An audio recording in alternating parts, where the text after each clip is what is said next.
Rebellions are built on hope.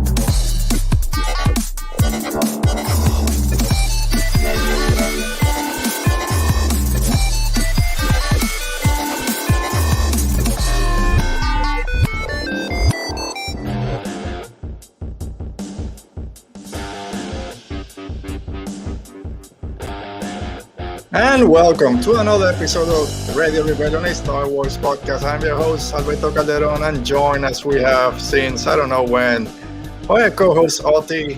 Oti, we made it to the end of the Mandalorian Season 3. How are we feeling right now before we get into it?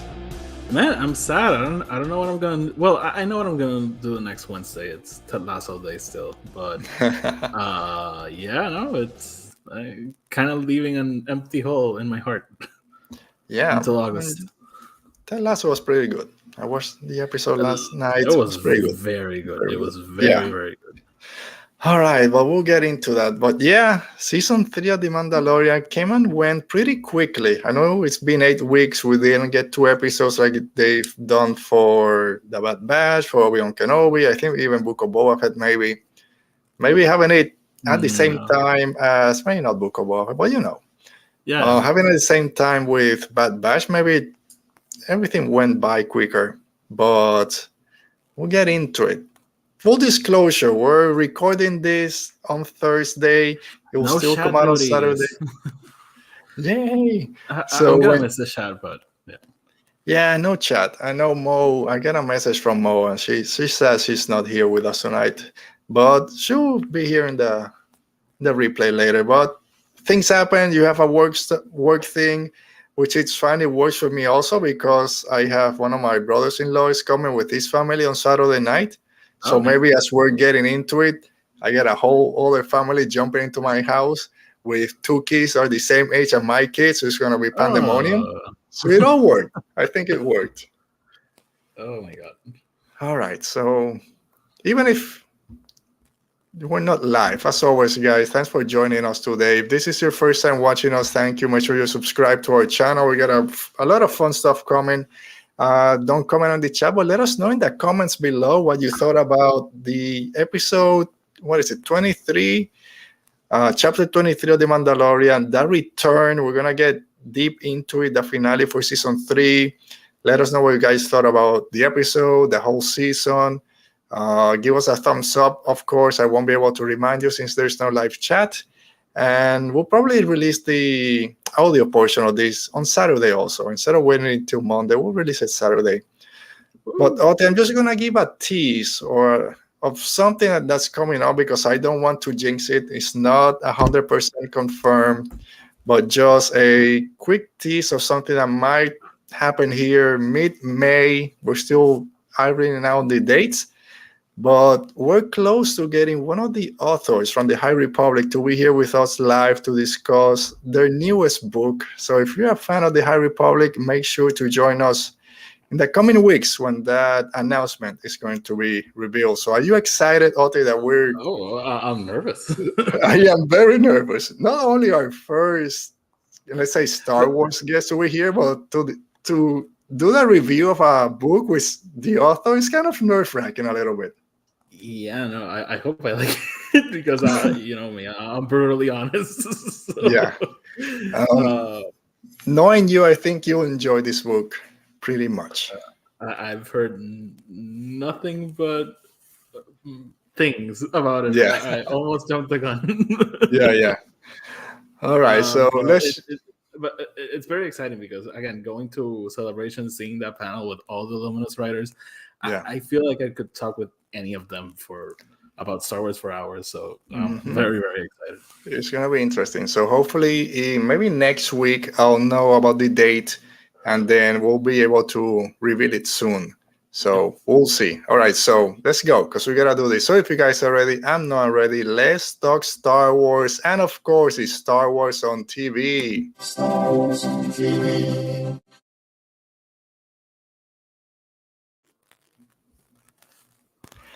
All right, Oti, we got to talk about The Mandalorian, but the best part of the whole episode right there. It's so ridiculous. What do I do? Oh my Look at goodness. the little one falling. It fell down the hole into the abyss. Because of course, if it's a imperial base, No, there has to be an no abyss. guardrails and no guardrails. Yeah, I love first when R5 comes in just flying. After he lands, he turns back to look at the hole. It's like, dude, you already made it. Why are you looking over? Fine, just go. Just go. Oh man, Oti, before we jump into it, and I told you before we started, we're gonna do things a little bit different today. We're not gonna go scene by scene. We're just gonna a general overview of the episode, things that happened, things that didn't happen, were our expectations too high, the fandom around it, season 4, all this stuff. So it's gonna be a little bit different, but a lot of fun. Yep. So we just saw R5. I tweeted this out as soon as I saw it. This episode was very A New Hope. Do you have the same feeling? It was just I did. kind of laid back. The droids having fun. Right before I record the review, like it ends, I make coffee, sit down on the computer, do the review. And I remember as the episode was playing, I was texting Tony like, this feels like New Hope, you know. We have the droids doing the thing.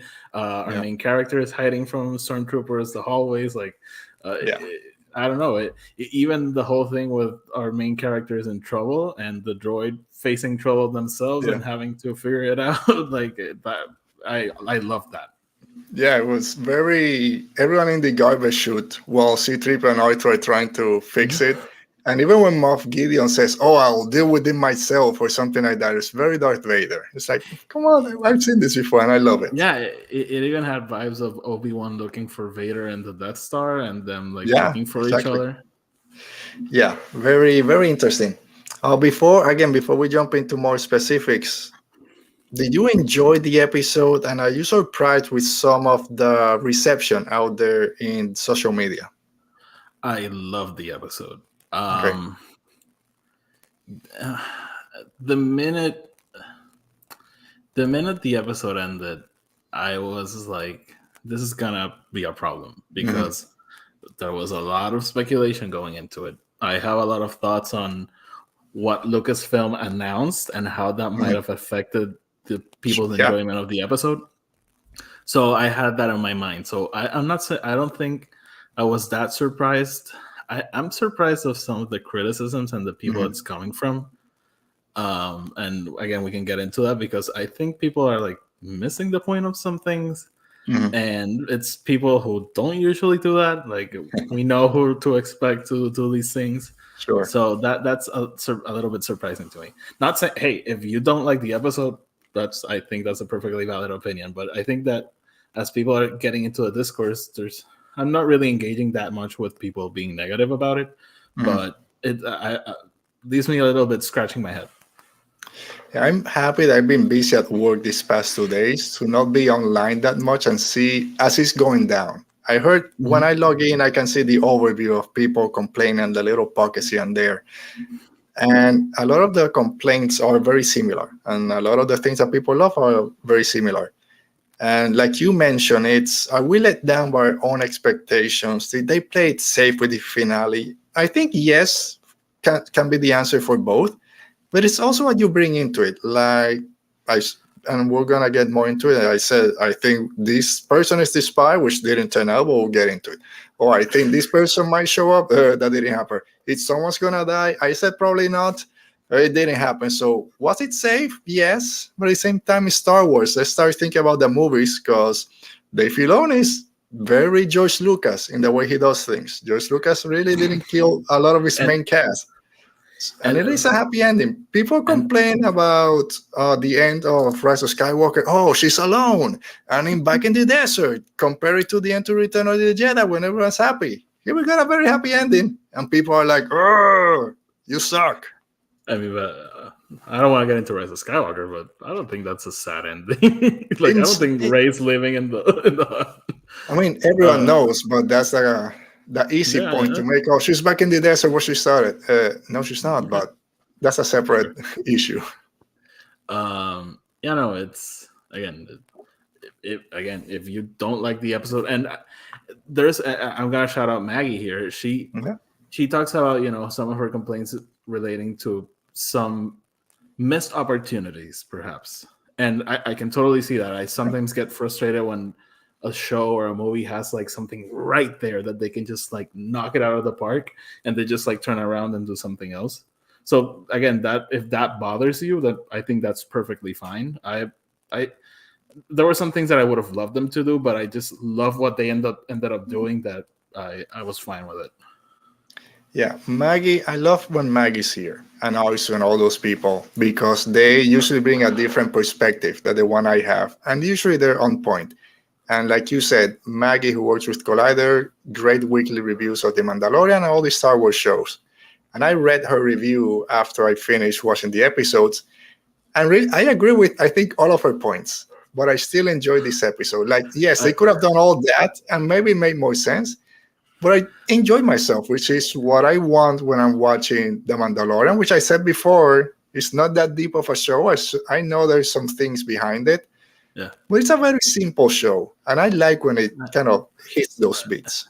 yeah, no, I completely agree. And again, I echo what you said. I tweeted this out, and I want to mention it, kind of defending myself, because the other day I was tweeting about another person, and I got a lot of quote retweets of people saying like he hates him because they disagree, and I'm like, no, Maggie and I have fundamentally different opinions on basically everything Star Wars. Like, I love Rise of Skywalker. She hates Rise of Skywalker. She loves Rogue One. I don't really like Rogue One. So there's a lot of like clashing in our opinions, but I always want to see what she has to say, because I understand that there's other points of view in Star Wars, and that's like why I started podcasting. That's why I started going on Twitter, because I wanted to engage with that. And as long as it comes from a sincere point of view, it's genuine, it's, you know, good faith arguments, I'm all for it. And you know what makes me grumpy is when people just say things to, you know, rile up other people. And yeah, like someone shaving the mustache and now they're clones. Oh, we might mention it later. And then, Snoke! Shut up. I finally freaking blocked that guy. I can't believe you sent it to me, but that's okay.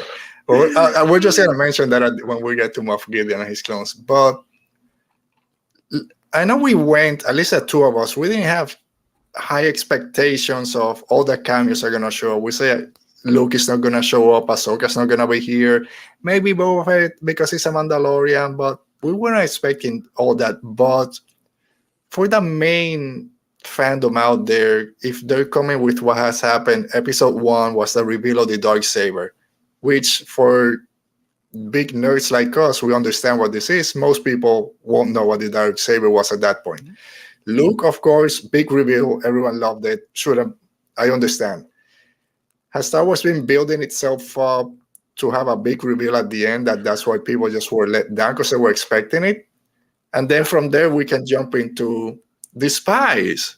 Well, actually, there were no spies. Were things getting set up? Like other people, like you said, Maggie and others have said, things were set up that apparently have a payoff. But you also said maybe a title is just a title, and we're reading too much into it because Filoni and Favreau don't know what spy and spies means. They're not good at grammar. I think the whole finale expecting a huge thing, I think that's kind of warranted. I think it's kind of like the 9th episode in a Game of Thrones season. We expect that to be, and that was one of the big things going to House of the Dragon. Is this gonna happen again? And it really didn't. So cool, but yeah. So I think, but again, it's kind of this thing. Like, it's not.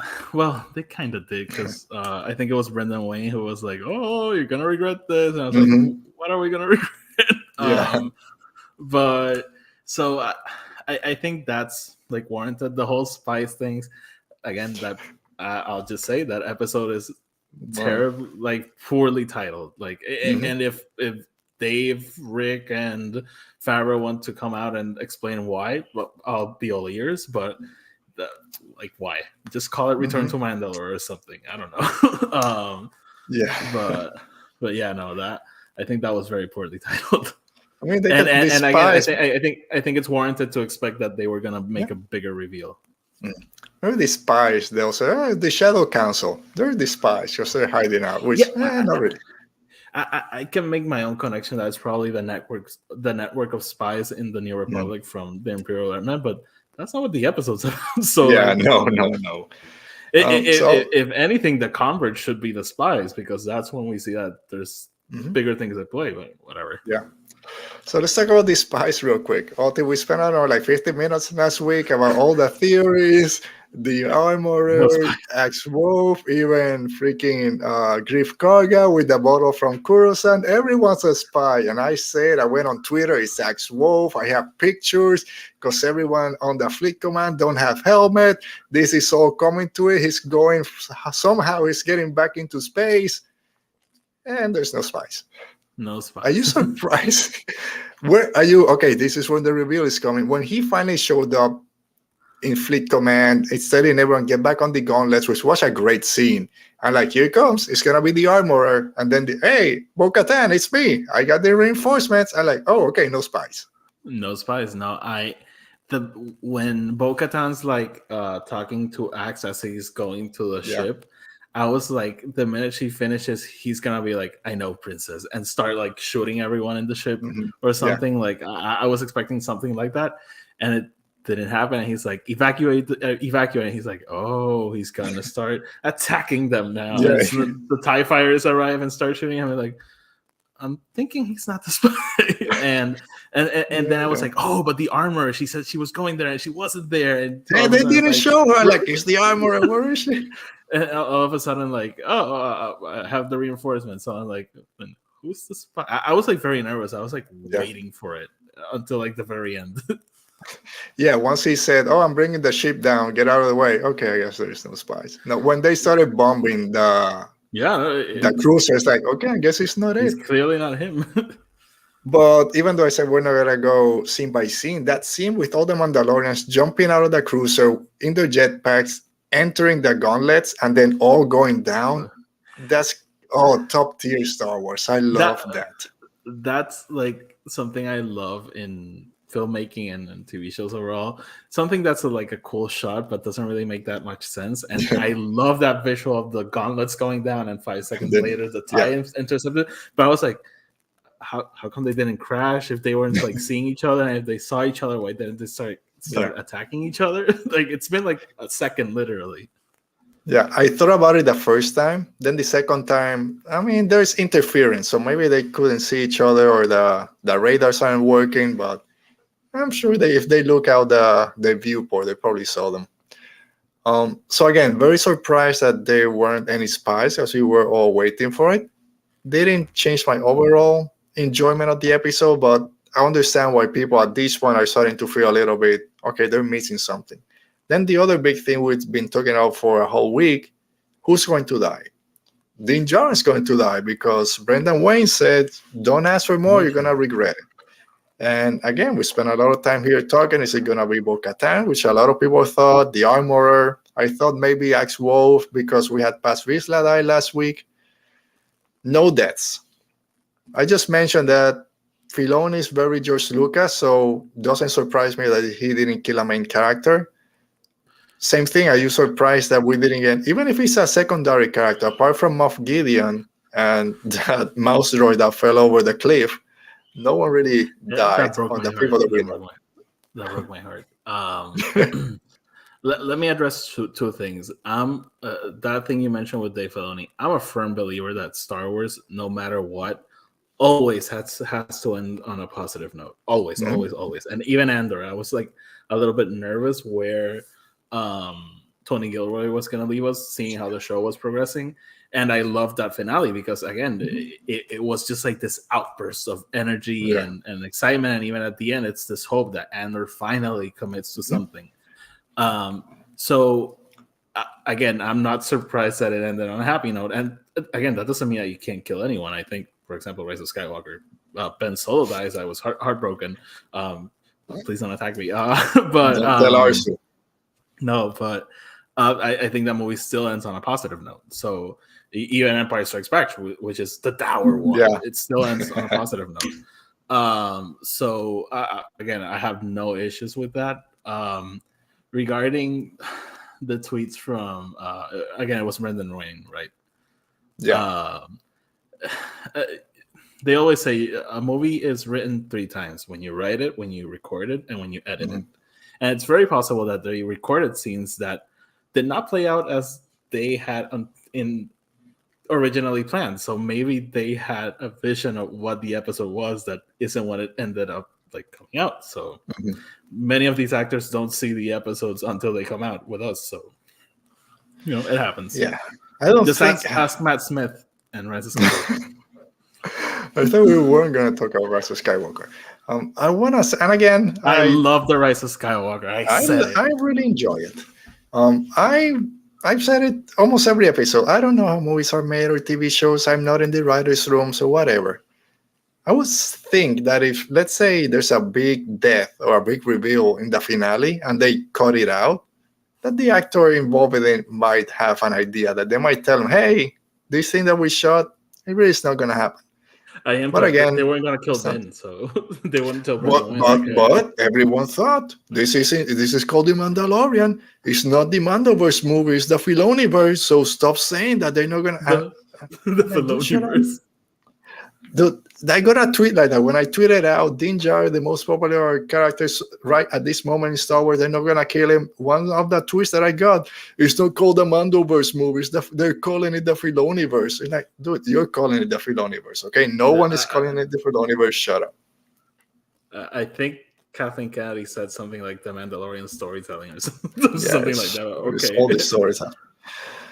And if anything, it's the Favreauverse because Favreau is the showrunner of the Mandalorian, not Dave Filoni. By the way, dude, when things are great or bad, it's Filoni's fault. So he was the heir apparent that when Andor came out was forget about Favreau, about Filoni, and now everyone's back on Filoni after Ahsoka. Everything. Yeah, man. So we mentioned a little bit at the beginning, but no big cameo. I'm a bit surprised that we didn't get one. I wasn't expecting Luke. Ahsoka was a very slim possibility. Maybe Sabine, maybe. I was pretty sure, or not pretty sure, like 50-50 on Boba Fett.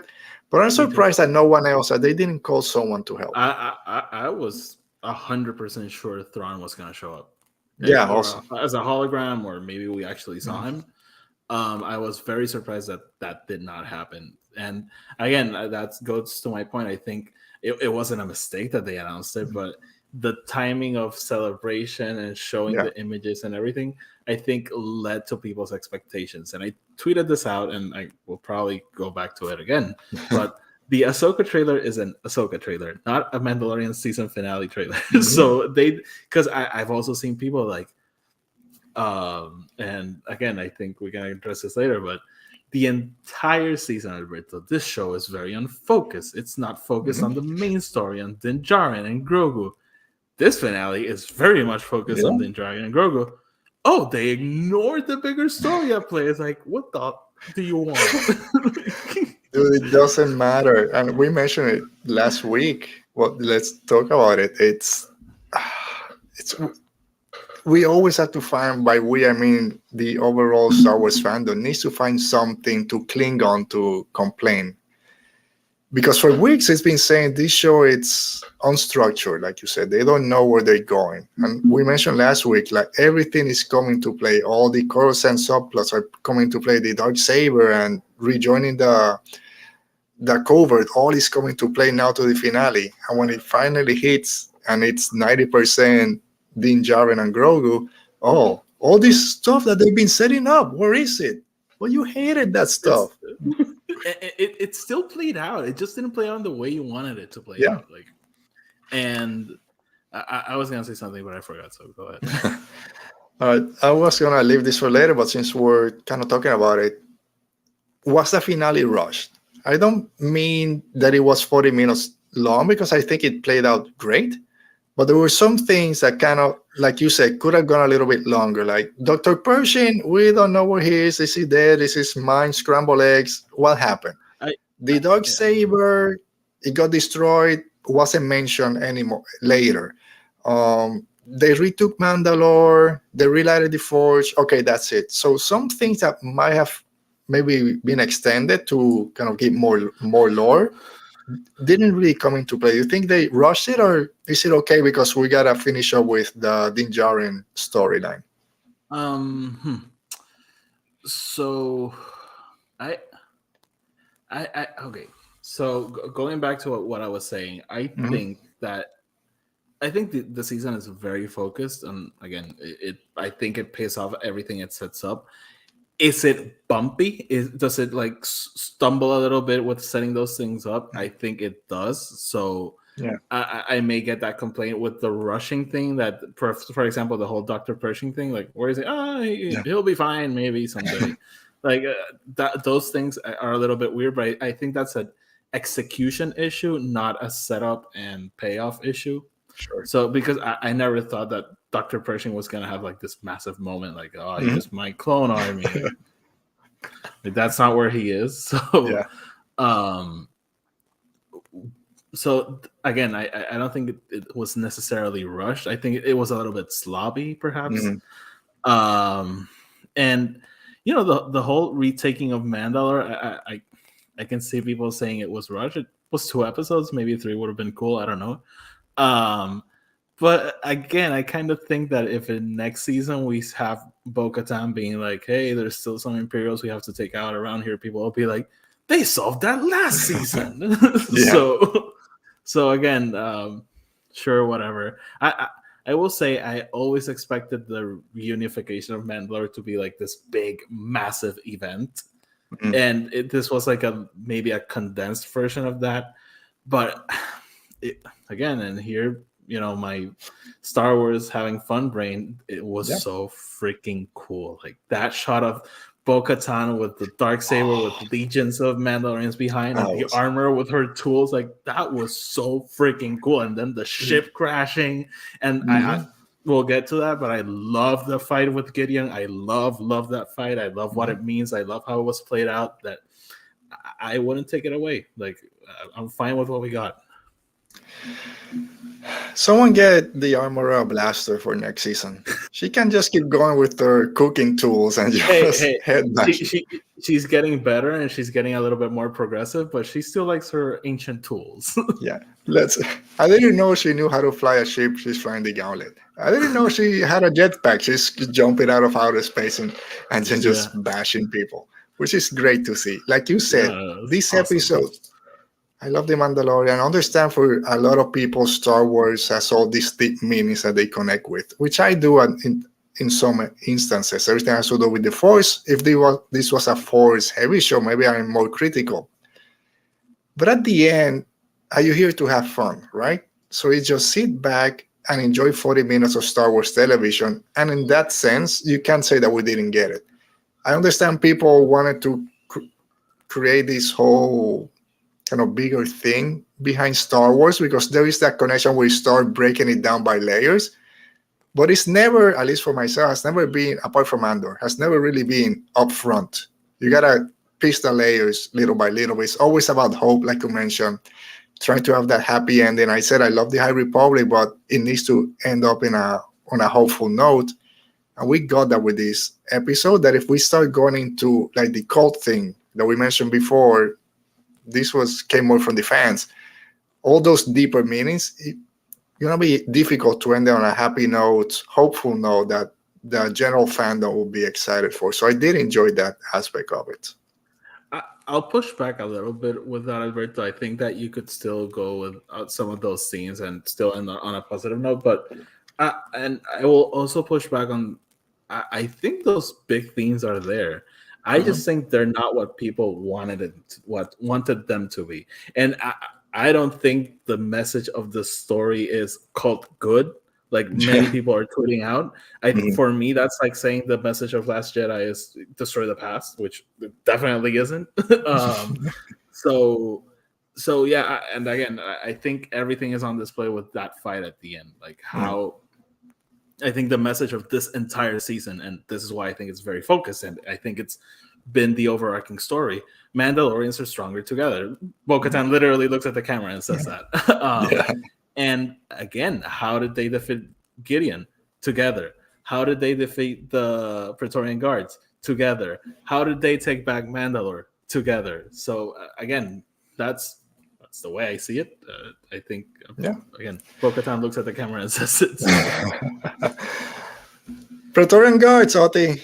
We said here they're not going back to the I movie. was Where are they? terrified. They're in the movie. No, they're they're here. always Oh no, they're always in the corner with a little smoke machine. hiding behind. Turn it on. We gotta make our cool entrance. I can't remember who tweeted this out. I even commented on it, but they said like, "Are they always like waiting for the musical cue to come out?" Yeah, the first time that when I saw it, it looked very awkward. It's like really you were hiding there. The second time it was a little bit more natural, but the first time it's like it's very stupid. It's very because there's a lot of smoke. I was like, "Where's that smoke coming from?"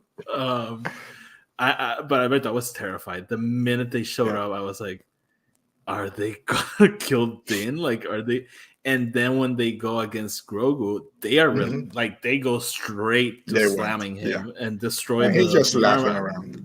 And again, I was very. I get they were not gonna kill Grogu, but I was still like, "What are you doing, Rick? What are you doing here?" Yeah, when they showed up, first I'm like, oh crap, I'm here. I'm saying that Ahsoka and Luke are gonna meet against the Praetorian Guards in the movie. It's just gonna be great. It's another Last Jedi. Now they showed up 20 minutes later. But it also shows how good of a fighter Din Djarin is, right? It wasn't easy. He needed help from Grogu and from Bo-Katan.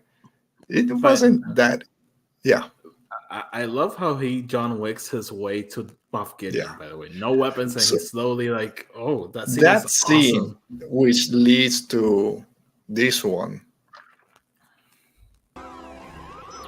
Okay, sorry. There we go. Leads to that one when he's basically R5, next door, next blasters. Yeah. He's so stupid. That scene was awesome, just going one by one, which I don't understand. Are they just standing there? The troopers just standing there against the wall. Oh, someone opened the door. I gotta move. Another thing that doesn't make a lot of sense, but it's cool television. I mean, but I think that once the fight starts, you see the other ones like waiting for the doors to open. Yeah, just the first. It's why you're standing there, just waiting for the clock to run out so you can go back home.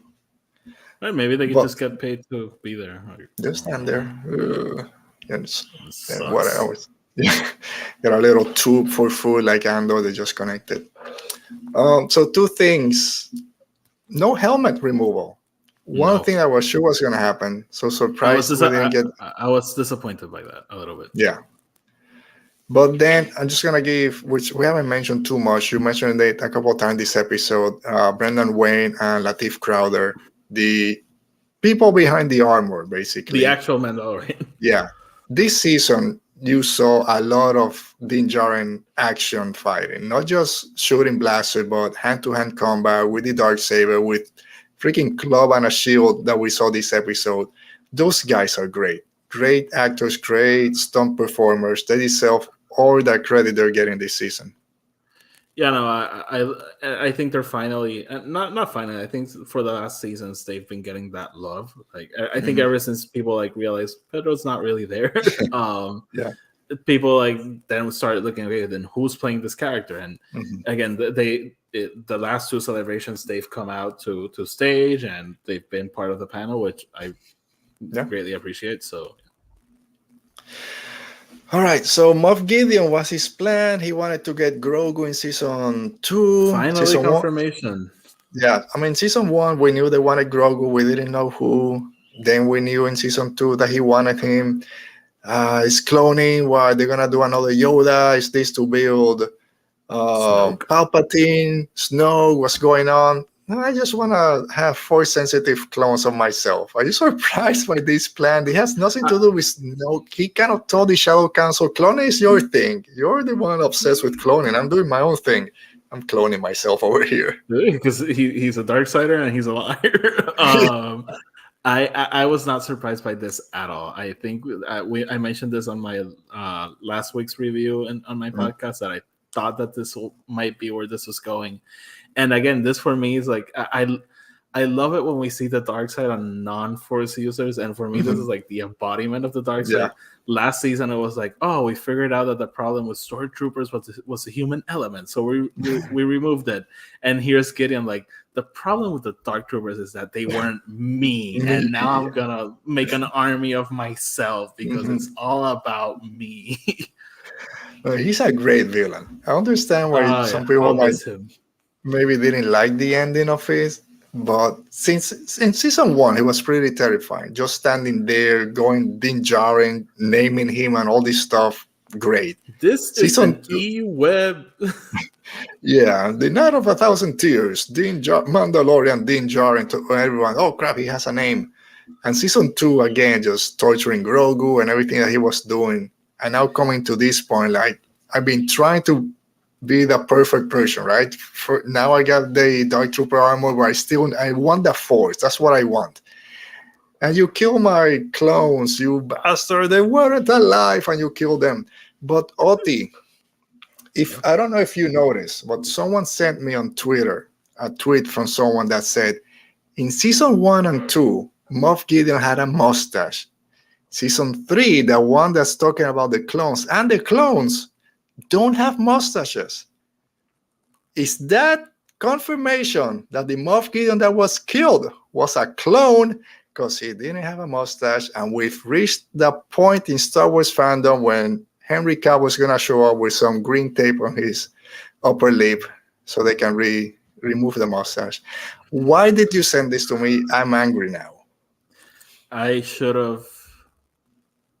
I jumped the gun. I just thought I should have walked to the bathroom and gotten a razor and display what a razor is, but it would take too much. I'm gonna say this: I don't have that big a beard, but I have something that some people might consider a beard. Yeah. Next time I'm here, I won't have this. And if you want to consider me a clone, maybe Uti, then perhaps. But people shave.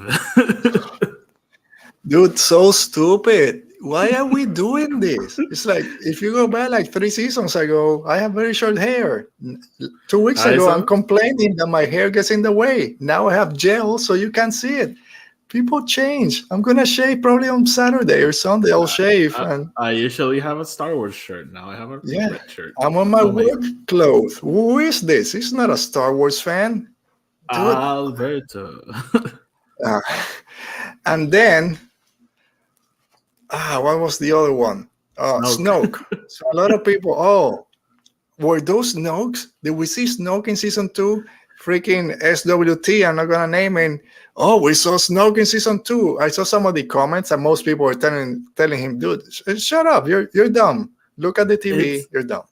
I told you, Giancarlo, again, this show is very explicit. Again, Giancarlo Esposito looks at the camera and tells you what he was doing, and you're still clinging on freaking Snoke. Like, let it go. Dude, the clone looked at you and opened his eyes and said, look at me. Is Snoke maybe a byproduct of all of this research? Probably, yes. But I'm not... what the hell?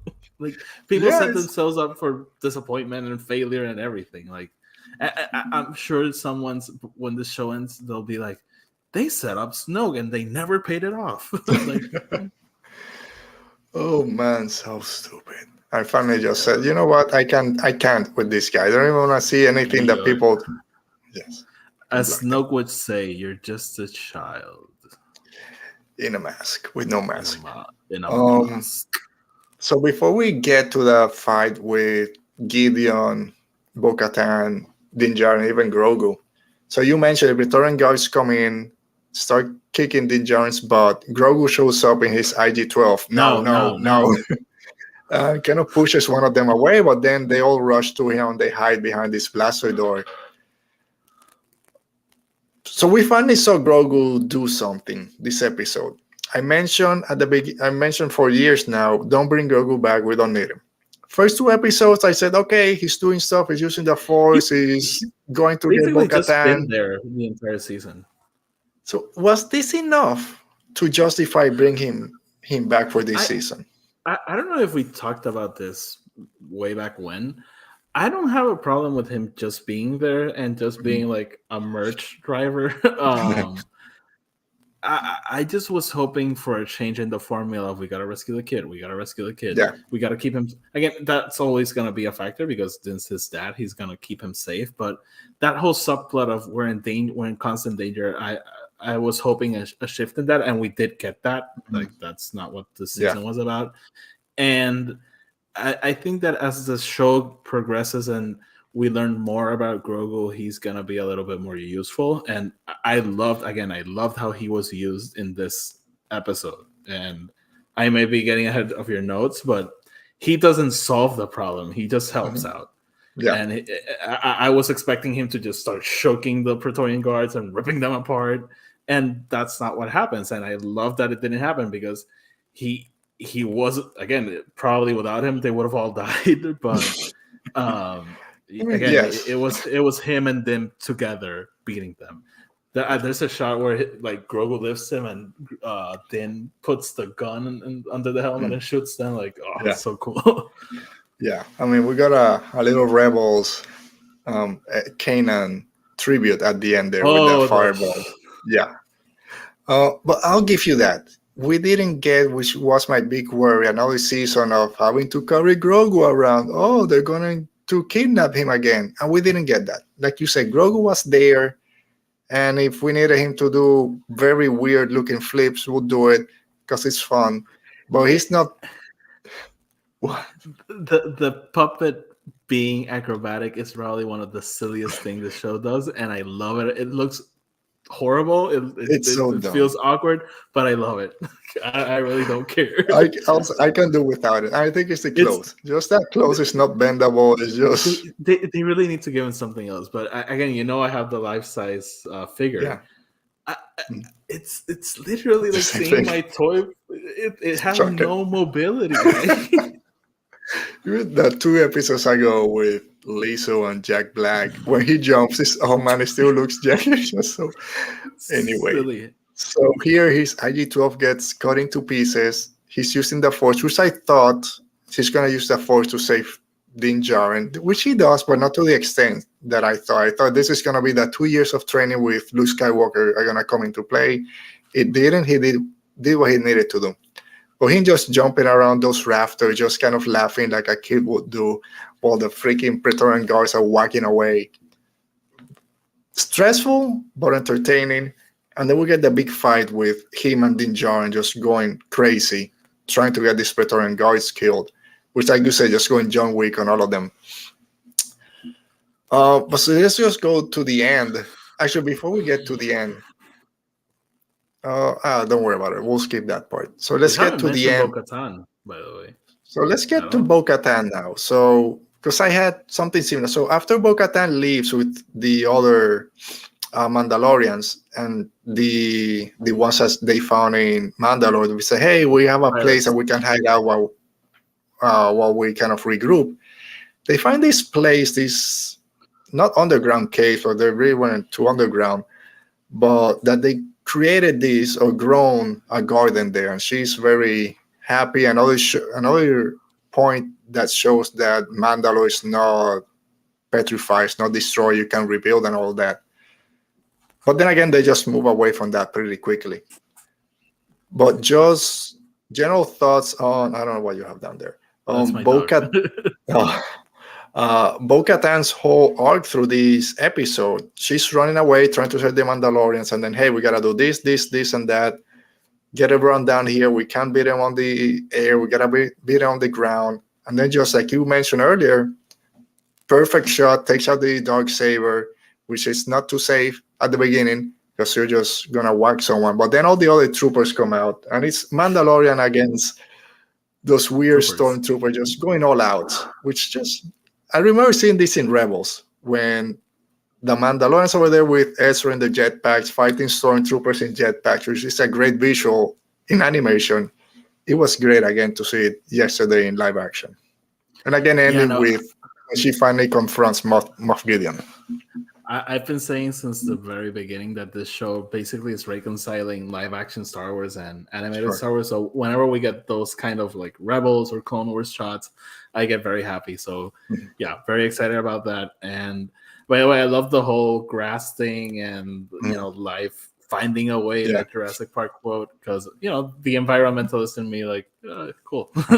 Yeah, it was a great scene. And again, I understand people complaining, or maybe not complaining, or people wondering why they didn't spend more time in what that means. Because it was, okay, we're here, let's take a breather. okay, the reinforcers are here. Let's go. Like, why did we even bother coming up here? But whatever. Set up for future seasons, maybe, and Yeah. people being like, "Wait, why is there green in Mandalore now?"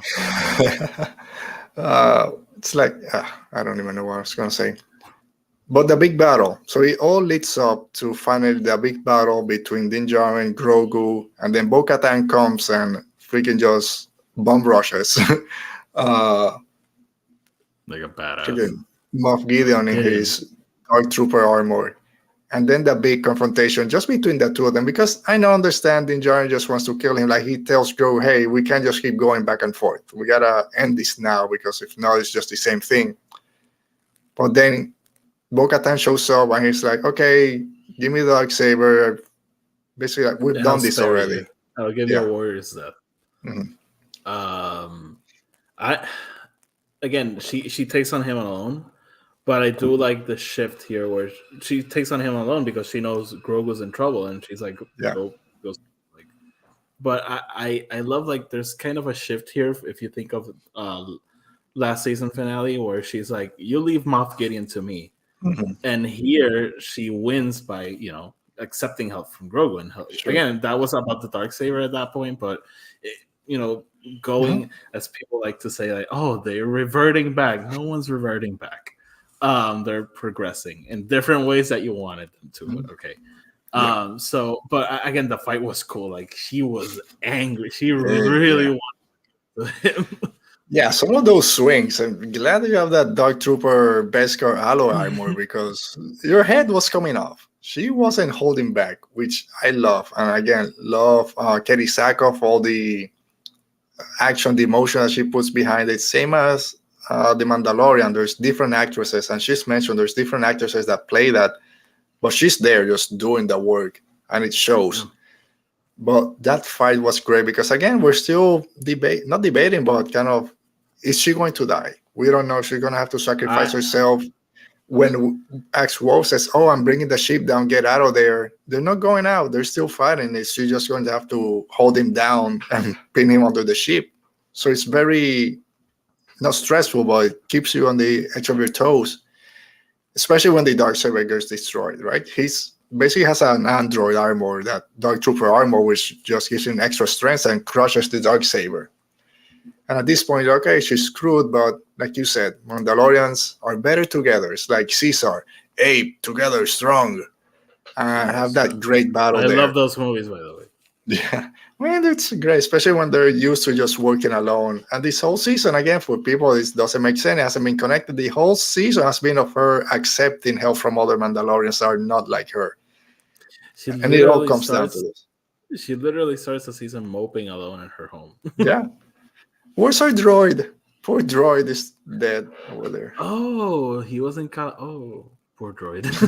he died in that episode. Maybe he survived. And he's always like, "When's Lady Christ? Yeah, where's coming here?" I got the feast set up. She says she was gonna throw a feast, and she's like, "We're gonna rebuild my castle here." And he's like, "I'm still waiting for you." Yes, that's the only thing that I said they'll miss. They didn't give me closure for that droid. Doesn't even have a name. Oh crap! I keep hitting my mic. Yeah. But yeah, it's a great arc for that character, and I've seen people defend that character's arc. People that love her from animation and the Darksaber where I needed it to be destroyed. I also seen people kind of, really, this is it. Where do you fall in the Darksaber lore? We spent 2.5 seasons basically the Darksaber. It gets destroyed, which a lot of people said needed to happen. But the way that it happened, and at least for myself, the only kind of, it doesn't get mentioned again by the end of the episode. There's no mention of the Darksaber and the history behind it, why they don't need it anymore. It wasn't brought up. I mean, again, the story was about Grogu and Din, and again, yeah, she was a very important character, but in her terms, I think the Darksaber kind of lost its meaning as the season progressed. I think that as she lost it, then she joined the Children of the Watch. Then we have that moment when Din's like, that doesn't mean anything. Like, we follow you because you're you, and at least I follow you because you're you. I think that for her, like in that moment, losing the dark saber, it was like nothing. Like at that moment, I think she was more worried about losing that fight than how am I gonna leave without this magic sword? Yeah. So I again, when the dark saber breaks, I literally gasp, but at the same time, I was like happy because the dark saber is the symbol of union, and all it does is divide, and it even set the stage for a Sith Lord to come in and take power. Like, what kind of symbolism is that? Like, and I see people very upset. How could you do this? How could you, betray the decades of lore from the Clone Wars? Like, Last Jedi destroyed the Skywalker saber. Like, all bets are off with lightsabers after that. Like, that lightsaber has been there from the very beginning, and Ryan Johnson ripped it in half. And I mean, people were mad at that point also, but it got revealed in the next movie. Yeah, but I'm saying that this to people who I know that love Last Jedi and are upset about this one. Yeah, is it because we mentioned here very quickly last week or the week before, but it's been constant on Twitter. No mention of Satine, but Satine ruled without the darksaber, right? Very different from Bo-Katan, especially in the Clone Wars. People that are not fans of Bo-Katan are very quick to bring that up, that she was a terrorist and all this stuff. But the way Bo-Katan ends is very similar to Satine, the way she ruled, in terms of we gotta do this together. We don't need that weapon to bring Mandalorians together and rebuild Mandalore. Like you said, we didn't need it. Yes, get it out of the way. And maybe for her, and maybe it's our own fault as fans, expecting that, like you said, this is a very big part in a lot of people's understanding of Mandalorian culture, especially fans from the Clone Wars, that they feel even worse than Bo-Katan when this weapon is destroyed. Do you think, again, it's maybe us as fans wanting the show to tell us what we want to hear, right? Because even myself, I'm not the biggest Clone Wars lore kind of person. I'm surprised that they didn't mention something about it being destroyed. But at the same time, I understand that this show is not made, this is going to sound weird, it's not made for the fans. You don't understand what I mean? Like, they have to make the show that makes sense to the show, not for the people just, I want this to happen because I've been... I get what you're saying, because it's weird, because one of the creators of Clone Wars is one of the creators of the show, and that's why I understand the characters are coming in. That's why I don't complain too much about the decisions that they made, because the person, which is Filoni, has been involved since the beginning. So I trust what he's doing with his characters and his story. But I do agree with you. I think this show is aimed at a broader audience. I know Filoni knows that not everyone that's watching the show watched the Clone Wars or watched Rebels. Again, I always mention my dad. My dad does not give a flying F about Clone Wars or Rebels, and he likes The Mandalorian. So for him, the story of the Darksaber is this one, this 3-season arc. And he knows, I think you don't need to know that Pre-Vizsla had it and then Tar Vizsla. I'm getting them mixed up. But Pre-Vizsla stole it from the temple, and then Maul. You don't need to know that to enjoy what's going on in this story. The Darksaber, I think, served its purpose in the history of Mandalore, and that's not what's at play. Again, it's a little bit contradictory because this is the story about the retaking of Mandalore, but it's Mandalore making its new way forward, and it's not the way of the Darksaber. It's a new way where they coexist, and I see a lot of people rolling their eyes like, oh, this is so cheesy. Star Wars is cheesy, like, and that's the message of again, this has to be a message that kids, like your kids, can see and like quickly get.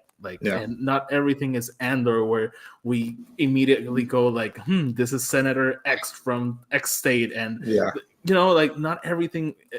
Again, I'm sounding like a broken record, but for me, that a little bit deviates from what Star Wars is. Yeah. So I mean, I agree 100%, and also it goes to a lot of people, even people that weren't too much of a fan of this episode, is Din Djarin, it's our eyes into the Star Wars universe, right? He's there for us. And him, as us, quote unquote, last episode said, I know nothing about this weapon. I don't care to know about this weapon. I care about you your loyalty, your honor. That's what I care about. So being the Darksaber at that point kind of loses all its value. So I understand from that story point, like we don't need it. Don't even mention it. He won the Darksaber and he didn't even know what it was.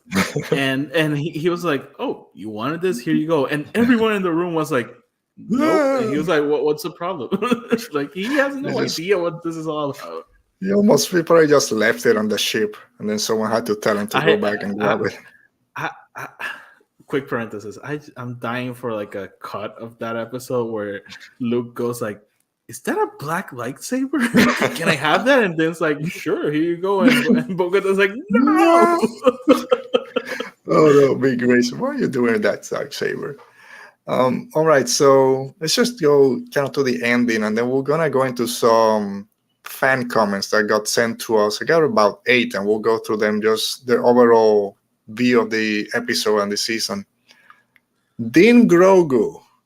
Quick parenthesis. My dog just grabbed a squeaky toy, so it might get loud here. That's fine. That'll be kind of the sound that we need to start wrapping up. So 2 things. When the armorer, there we go. The armorer tells Din Djarin, "Oh, you need his parents to give you permission to get baptized or whatever and do the creed." Say the creed. And he's like, "Well, I'll adopt him as my own." Wasn't he already his father?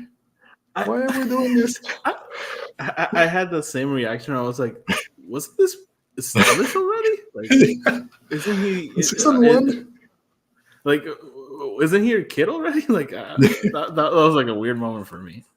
But yeah, it doesn't matter, but it's kind of weird that they went back on this.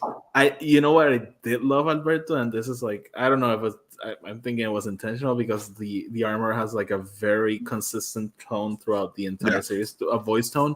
I loved her. "This is the way." Like it sounded like she was proud of Din in that moment.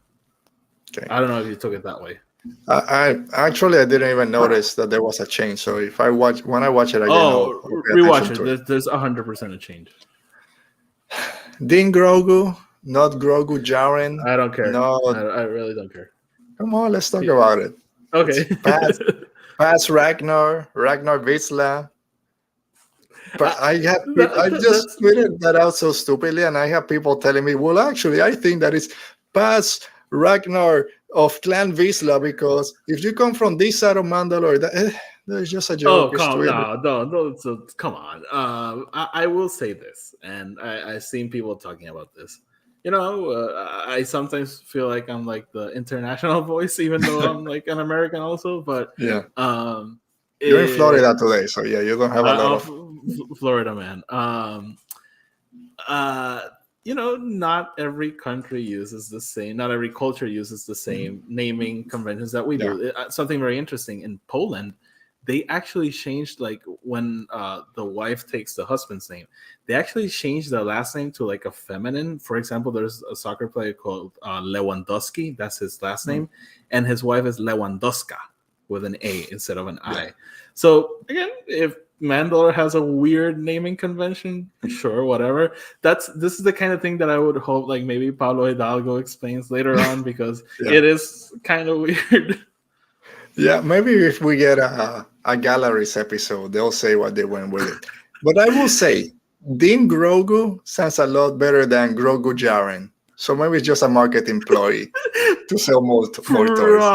Probably, Alberto. It doesn't sound bad. Din Grogu is a cool name. It's just weird the way they phrase it, but it's a cool name. It's better than just Grogu. I just had this mental image of them showing the episode to Iger, and Iger being like, "Grogu no. I don't like, no, change it." Gets a box of a Funko Pop. Grogu Djarin, this won't sell. No. Din Grogu. Just some funny stuff. So the episode ends. Before we get to that last shot, anything else that we missed you might want to talk about? Well, they reignite the Great Forge. Ragnar gets his baptism, which people were like, "Why were they doing this again?" Like, because the last one was interrupted. All right. Again, I understand it. They don't need to mention it. Everyone said from the first episode, all the reviews, they didn't finish it, so there's something going on. Why are And they doing it now? people complain, oh, show, don't tell, right? Star Wars tells too much. They showed us they didn't tell. Why didn't they tell that this is why? We don't need it. Everyone knew. I love the the lighting of the Great Forge. I love Axe Wolves. Again, sorry for saying you were a traitor. I I I got apologize, but I, the minute the episode ended. By the way, I went to a toy shop online and ordered a Axe Wolves toy. oh, there's gonna be a bunch now. So hopefully, if you get one of those older ones, it will be a better price if you want to sell it later on.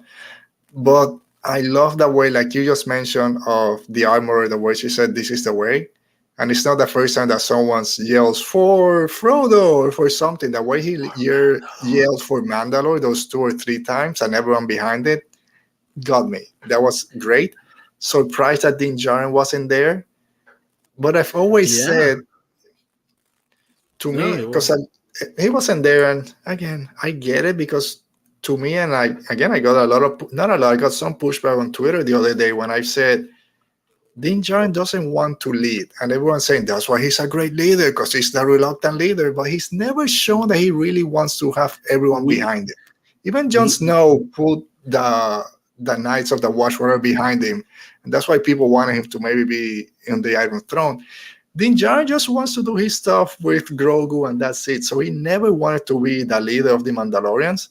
So I understand why he said, "Okay, you guys do your stuff. I'm gonna head out."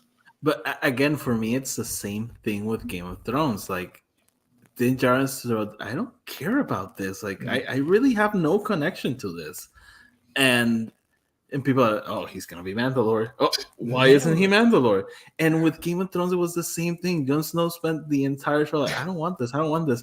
Why wasn't he the king at the end? yeah, Because he didn't it makes want it. He didn't want it it. makes Like perfect sense. Yeah, no, I it don't. doesn't. If you don't want a job, you'll be terrible at it. You, Like he'll be the worst leader of Mandalore.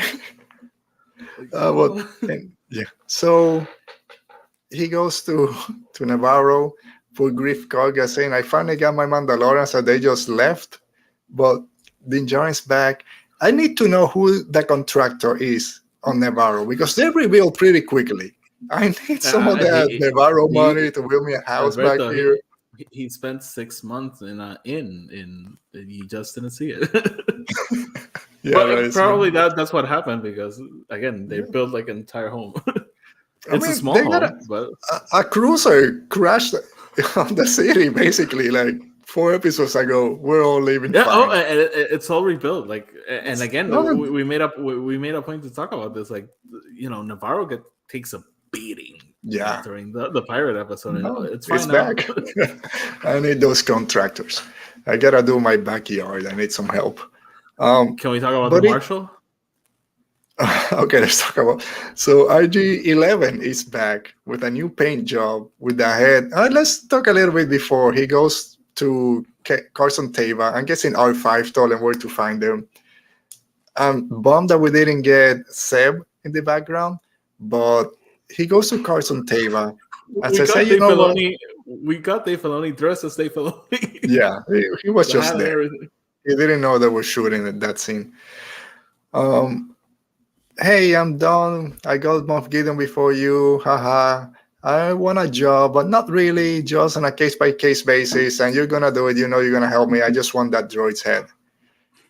Interesting scene. I Didn't like need it. to be there. And what I mean they didn't need to be there, is this a setup for what's coming in either a revamp Rangers of the New Republic?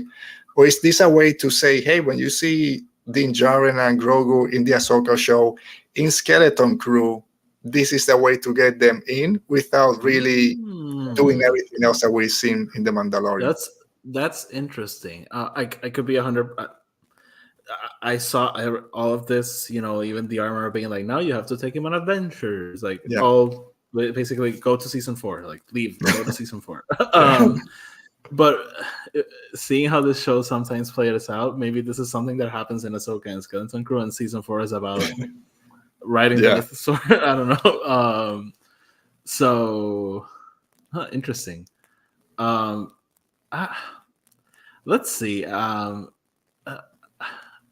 will Din infiltrate the Ahsoka show?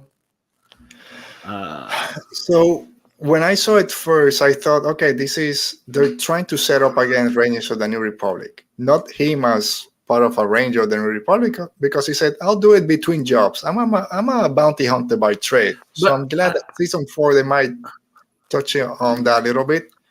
But when I read, I'm not expecting him to go back to doing like the old jobs he did, like these sketchy things, like I don't care if they're innocent or not. Like I think he'll be like a little bit more focused on the jobs he takes, and that's why he says like I want to be a little bit more selective.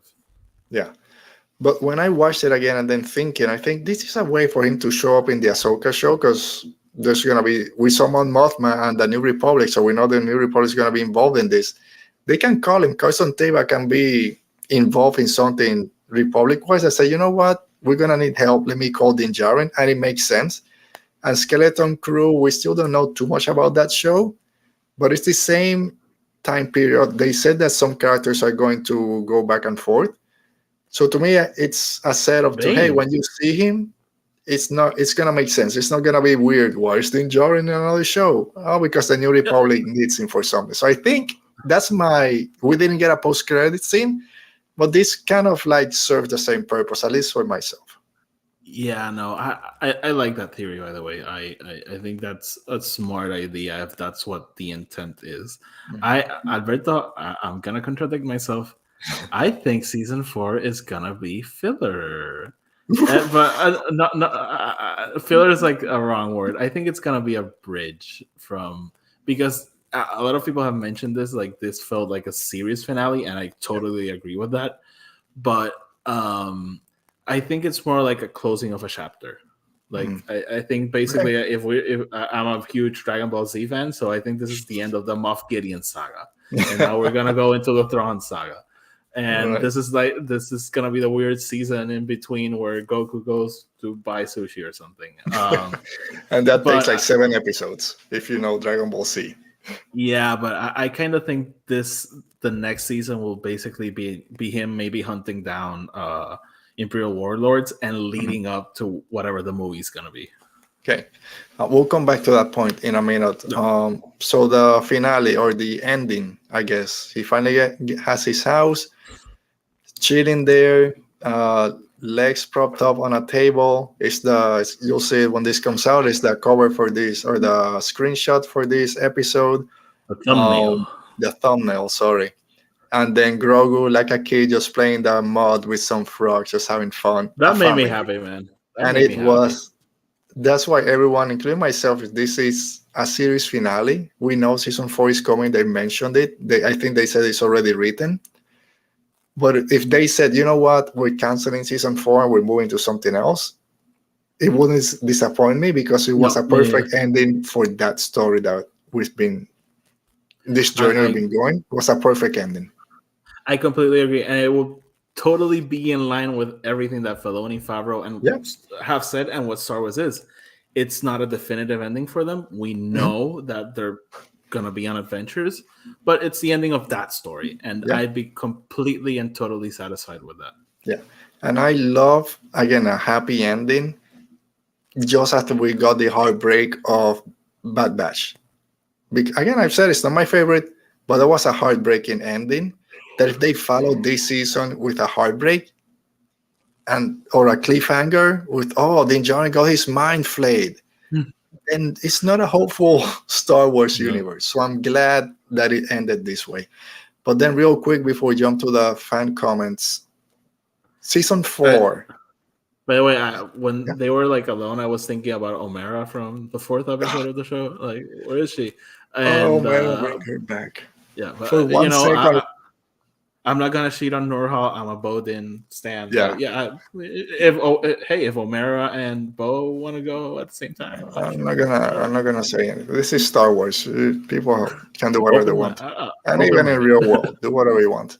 When he went to visit Carson Teva, they just showed the planet first, and is that Sojourn? Is this going to Omera? But it wasn't. But I would love for that to come back because he almost let that helmet come off. So close. I think you and myself differ a little bit when season 4 is gonna come out. I think it's gonna be years since we see season 4. Do you think it might come a little bit sooner? Yeah, like You think there's 2025 for you? I 2 years from now? if again if it's true that the show is written already, I could see them start recording this year and late 2024, early 2025. Again, if we get into the business aspect of this, like Mandalorian is currently like their big franchise, Yeah. and I don't think Iger's gonna be like yeah, we're gonna do like 4 years without Mandalorian. I don't think Iger's gonna be happy with that. Yeah, I agree on that sense. I'll go again to saying, oh, if he starts showing up in in other series, they can hold off a little bit. And again, just the way that season ended, to me, it's like, okay, we're gonna take a break from the Mandalorian storyline, unless we go back to what Rick Famuyiwa said a few weeks ago. The Mandalorian show, or the name, the title, has evolved from not just being about Din Djarin. Maybe we get Mandalorian season 4 and it's focused more on other Mandos, and then Din Djarin's story Yo, keeps going in other shows. what if instead of this is the end of the Moff Gideon saga, it's the end of the Din Yeah, Djarin saga, maybe. and next season is, I'm always teasing like those background Mandalorians. It's Tim's story now, or Yeah, Bill. I don't know, or we never know, but we'll find out. We have a lot of stuff coming out, but I I wouldn't be that opposed to that, honestly. yeah, that'll be cool. Real quick, general thoughts on the season. I think we mentioned it, but just general thoughts on the season overall. I know it's controversial. It's been my favorite season. Oh, I interesting. yeah, I've said this in different places. I don't like episodic storytelling that much. I like more serialized, and this season was way more serialized than the past two. So I did appreciate that. I think it was very silly at times. I think it stumbled. I think it was a little bit Mhm. sloppy, but I did like that overarching story of I'm a big fan of Mandal. My thing are Jedi and the Sith. After that, Yeah. Mandalorians. I love them. They kind of feel like Game of Thrones esque to me. Mhm. So seeing them evolve, seeing them go past, what we already knew about them, and having those things challenged. Are the children of the Watch a cult? I kind of think they are, but I don't think they are anymore. I think they're just like, hey, like like what Din says, like he's basically telling Bo, like, I don't care if you wear your mask or not. Like that's something that wasn't there before. Yeah. And I think they've grown past that, and they're like, hey, this is my own personal choice. I don't want to take it off. I want to follow like what I think is the way, but we can coexist. Like just because you don't wear it doesn't mean that you're not Mandalorian. And Yeah. I did love that like very, very much. And hey, Lizzo and Black Jack, like what the hell was that? Bombardier. Bombardier. That's so great. And the Duchess. This season is not my favorite. I think season 2 as a whole might be my favorite. Maybe it's because Boba Fett is there and Cat Bane and Cat Bane, Book of Boba Fett. But all that story I really love. But this season had some of the best episodes that we've gotten in a long time. Even I know that the episode 2 a lot of people love. I love when Kellerman Beck showed up. I love that whole scene. Even though I know the end caps were Power Ranger X, like you said, I still love that. And I love all the other episodes coming up to I'll say 2 episode finale, because that's what I really enjoyed from The Mandalorian. It's just one just on a weird mission with Grogu and things happen and I get a kick butt. To me, that's what the show is about, and everything else kind of joins in. So I think it's not my favorite season, but had some of the best episodes, best visuals, obviously. And the music was hit or miss, but as the show went on, the music and the score got better. So I did enjoy it overall. I'm okay if we take a little break, knowing what's coming out with Ahsoka and probably seeing Din Djarin some other shows. But it wasn't a failure or disjointed mess like a lot of people have said out there. Yeah, no, I think season 2. Thinking about it, I think season 2 has some of my favorite episodes. The tragedy, that awesome, arrival of, and the believer. I adore that episode. The rescue, But when I see the story from beginning to end, I think I like this one a little bit more. Yeah, I gotta do a kind of another watch of the whole season, kind of a little bit closer together to see how everything ties up. And I think it's gonna change me. I've Or maybe it's just never rewatched The Mandalorian from beginning to end. Fun fact: I've watched episodes here and there, but I've never sat down to watch it all the way I through. watched, I think season 2. I watched all of them except the finale, on a because I was gonna sit down. I think with Maggie at that point to kind of do an overall assessment of the season, and I think I did all the way to the finale. I didn't watch it, but I haven't kind of. Oh, I'm gonna start with episode 1. Nah, I'm not gonna do that. Maybe I'll watch season 3 again, but not all of it. All right, so let's go. When we hear from you guys, I put out on Twitter, hey, we're gonna record today. Send us your thoughts on the series and on the And I'm gonna episode, and we're gonna discuss. make fun of you. Yeah, rebel thoughts. Well done. You're a rebel now. All right, so let's go through this real quick because some of those things we've talked about already, and I couldn't put all of it down here because they were too long, so I just read them in a general description down there. So Saturday AM Zero at Stay Classy SDCC says, we just got a full-on mother effing Mandalorian war in live action with jetpack dogfighting, a darksaber fight with a super commando armored big bad who was force cloning an army of himself, and a Jedi trained Mando baby Yoda saving the day. Stop complaining. These are the good days. So I just put down there full mother effing Mandalorian war. We agree with this. I agree with this. Yeah. This is the way. And I should say all this was in all caps, so you can imagine how he was. I saw it. You saw it. So I agree. And like I said, I want to have fun when I sit down to watch The Mandalorian, and this was a very fun season, a very fun episode.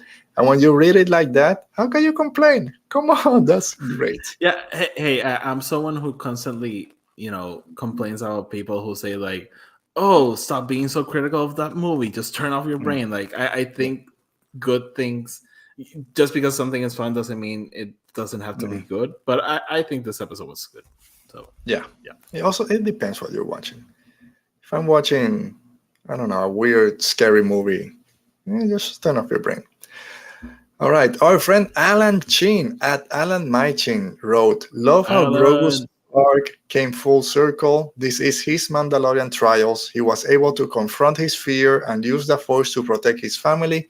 His very meaningful act as his greatest use of the Force is for protection, same as the role Beskar is for Mandalorians. I saw this from different people saying that the way Grogu used the Force was more for protection and defense. And here Alan's kind of saying this is Grogu's arc coming to a head. So I agree with Alan. And yeah, basically, I agree. Yeah. All right. I'll let you go first for this one. So Mo Prima at Jean My Stardust says, it worked for me overall. I didn't have high expectations for guest appearances tie-ins, so I got to enjoy it for what it was. It ended nicely, maybe too nice, LOL, and set up next season well. Sad I can't be there live with y'all, but we'll catch you in the recap. Mo, thanks for joining us, because I'm sure you're watching this right now. On your end, great question, as always, or great thoughts. We'll see you next week. But I'll tell your thoughts on this. Yeah, no, missing Mo, as always. But I don't know. I like a good happy ending, and but I like that attitude. I went in without expectations, and it surprised me. So good. Yeah, I'm someone who loves to theorize and have all these theories. But I would say, like, when the episode starts, I put it in a little box, put it away, and okay, let's see what they made for me. So yeah, and that's difficult for a lot of people, sometimes even myself. I'm talking about expectation. Donovan McComish at Donovan Mead. I really enjoyed it. It didn't go how I'd assume it would, and I wish it had been a bit longer so we could have spent more time on certain elements, but the action was fantastic. I love the wholesomeness of the ending, and I'm generally excited for where Season 4 looks to be going. So similar to Mo. Yeah. Went with different expectations, enjoy what we got, excited for Season 4. So that's the outlook that I like. For people out there, it wasn't what I wanted, but I'm really excited for what's next. I agree with that. And going off of what you just mentioned on the previous comment, it's not that I'm super good at just putting it all away for bringing it back. Right when I saw Rise of Skywalker, when I saw Last Jedi, those two movies went completely different directions from what I was expecting. And after my first viewing, I was a little bit like, I don't know, and I think it's with all the amount of content that we're receiving, I'm a fan of a lot of things. I think I've trained myself to be a little bit better at that. So it's not that it's super easy. Like after the episode, I was like, I gotta think about this a little bit, and All right, Mr. Grumpy, our friend Roberto Venegas at Roberto Dross. Overall, the season finale was good, not great, but it was fun. Much like the season, it had its ups and downs. I'm not sure how I feel about the season overall. Again, we all have our own thoughts about it, which everything is valid. So I understand why some people felt a little bit let down. We didn't. But if that's your take, that's fine. Yeah, no, I remember when I had Roberto on the podcast like 2 years ago, we talked about how we like Mandalorian, we don't love it. And I think this is the first season I've loved. So Okay. I'm sad you can't join me, Roberto, but it's fine. Maybe next time. We'll talk to him soon. All right. And someone new sent us a message. MacBaddy at La Moregina. I love how it focused on the lore and the myths instead of the action. How we discovered that Mandalorian is not about Din, but it's about becoming Mandalorian. So probably it's about Grogu, and given his lifespan, how his story combines the sequel trilogy. It was epic beyond my wildest dreams.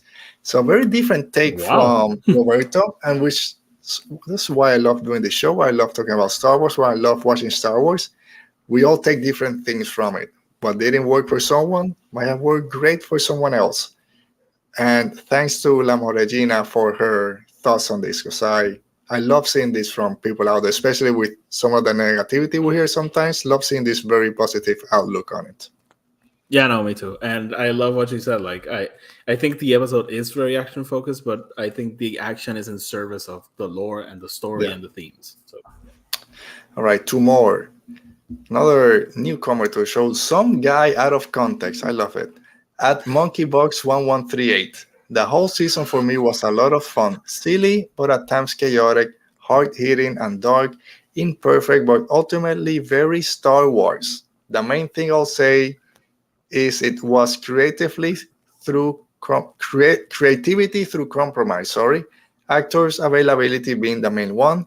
I understand, but I'll just go very Star Wars, and it was a very Star Wars season.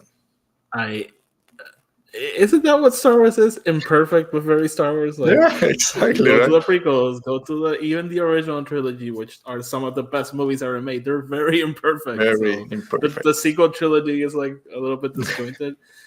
It is what it is. That's Star Wars.